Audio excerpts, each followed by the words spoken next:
নমস্কার। আমরা যারা এআইকে ব্যবহার করে ভিডিও কন্টেন্ট বানিয়ে সোশ্যাল মিডিয়ায় আপলোড করছি তাদের জন্য ভারত সরকার নতুন নির্দেশিকা জারি করেছে। আজ সেই বিষয়ে আলোচনা করব। তার আগে দেখে নেব আমরা এই ভিডিওটি। की सीमा के नजदीक आ रही है।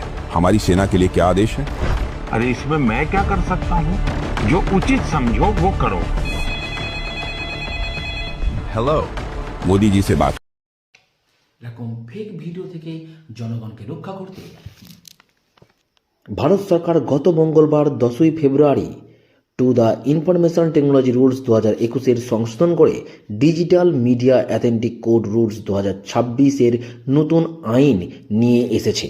এই আইনে বলা হয়েছে সোশ্যাল মিডিয়ায় এআই জেনারেটেড ভিডিও অবশ্যই এআই জেনারেটেড লেভেল থাকতে হবে এবং সকল সোশ্যাল মিডিয়ায় 3 ঘন্টার মধ্যে আরোপিত এআই জেনারেটেড ভিডিওকে চিহ্নিত করে তা ডিলিট করার বা ব্লক করার ব্যবস্থা নেবে। এর মুখ্য উদ্দেশ্য হলো এআই এর মাধ্যমে অযথা গুজব না ছড়ানো বা ডিপ ফেক ভিডিওর হাত থেকে মানুষকে প্রতারিত হতে রক্ষা করা এবং সোশ্যাল মিডিয়ায় এআই এর মিসইউজ বা প্রতিবন্ধকতা আনা, সেই সঙ্গে দক্ষতাকে প্রাধান্য দেওয়া। ভারত সরকারের তরফ থেকে এই নিয়মটা চালু হতে চলেছে 20শে ফেব্রুয়ারি 2026। এরকম আরও ইনফরমেশনাল ভিডিও পেতে লাইক, শেয়ার ও চ্যানেলটি সাবস্ক্রাইব করতে ভুলবেন না। আগামী দিনে আবার দেখা হবে। ততক্ষণ পর্যন্ত ভালো থাকবেন, সুস্থ থাকবেন। জয় হিন্দ।